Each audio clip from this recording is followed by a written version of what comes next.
Hello, I'm producer John from the Balls on a Tray podcast, and this is my sticky bit in the middle.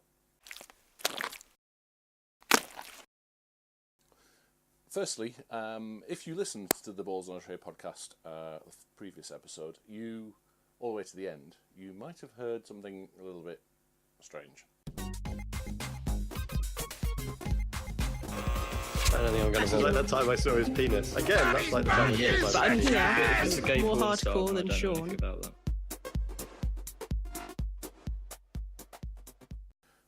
I'd had some technical problems with the jingle machine that I used to play in the sound effects, etc., as we record into a piece of software, and it wasn't working properly. So I did some testing, and it started working properly, which was great and made me very happy. And then I forgot to delete the testing stuff, and that was all of that noise that you heard at the end. So, sorry about that. Anyway, let's move on. First up, a sad piece of news. Trevor Baylis, the inventor of the wind-up or clockwork radio, died this week. He never really got the financial recognition for his inventions, and there were a few.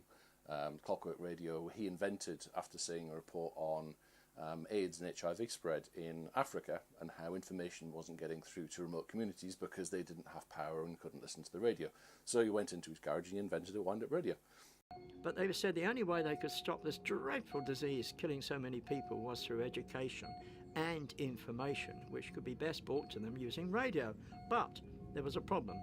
Most of Africa and India didn't have electricity, and the only other form of electricity was in the form of batteries, which were literally horrendously expensive. And I can see myself sitting in front of an old-fashioned gramophone with a big horn on the top, right?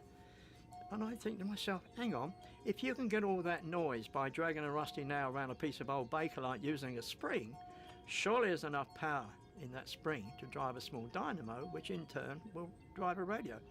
And that's how it came about.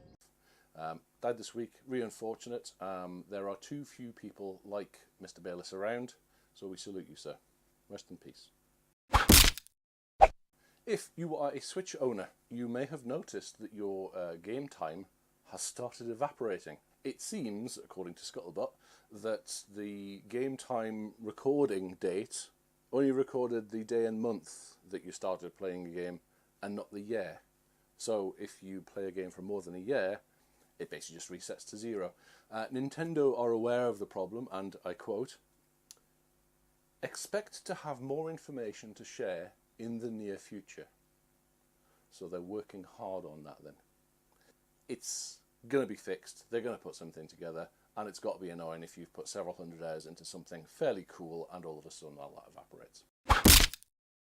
It's award season, that time when everybody in Hollywood and everywhere else congratulates themselves on how good they have been at doing the jobs that they have. A couple of these gongs stood out for me. The first one was the visual effects Oscar, I think it was, for Blade Runner 2049. Now, regardless of what you think of the movie, it was visually stunning. It was a beautiful thing to look at, so that was well deserved. The second was the Razzie, the Golden Raspberry Award, for Worst Actor.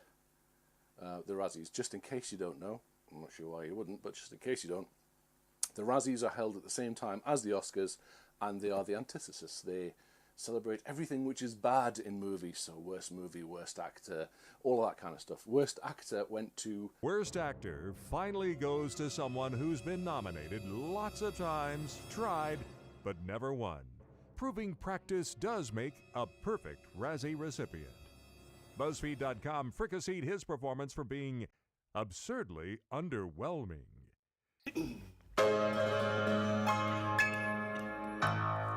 Tom Cruise at last gets a Razzie for his role in The Mummy. You have no idea what you have unleashed. What the hell? Tom Cruise for The Mummy.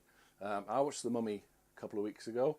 That's 2 hours and something I ain't going to get back in my life. It was supposed to be kickstarting DC, I think's Dark Universe. They had a big splash at the start of the movie. Yeah, I'm not sure what they were thinking there at all. Angry Birds developer Rovio is to close their London studio. Shock, horror. It's I read this and I couldn't believe. I mean, there's a company who has had all the success in the world. I mean, I will read the titles. We have Angry Birds, of course. That's what they're known for. Angry Birds, little birds. You shoot them and blow things up. Then there was Angry Birds Space, Angry Birds Friends, Angry Birds Epic, Angry Birds Transformers, Angry Birds Star Wars. See, just in case we think they're a one-trick pony. There is, of course, Bad Piggies, which features the characters from Angry Birds. I think maybe they should have thought of something new. Finally, bad news for PS3 and PS Vita owners. Sony are not going to give you free games anymore, I'm afraid. PlayStation Network free games will no longer be available for PS3 and PS Vita owners. Yeah, they don't love you. I'm sure they would love you if you bought a PS4, especially a Pro, or one of their fantastic Xperia phones for the mobile experience. But if you've got a 3 or a Vita, yeah, they just don't care no more. Oh, let's be honest, it makes sense. It costs money to make these games available, space on servers, bandwidth, etc., etc., etc. And if they're not getting anything back, nobody's buying PS3 consoles, nobody's buying Vitas. Yeah, that investment is just going down the swanny. So they want to put into something else. You can't really blame them. That money's probably better spent on creating fantastic new games. But if you're a PS3 or a Vita owner, that's still going to piss you off a little bit. So that's it from me for now. Short and sweet. Don't forget to subscribe and listen to the Balls on a Tray podcast. It's kind of kicking around everywhere now. It's got the website. There's the Facebook thing. You can find the podcast on the iTunes, where all good podcasts live. And now on YouTube's as well. We've put a YouTube channel up because doing video and stuff. So it's there. And you should try it. You never know. You might actually like it. That's it from me now anyway.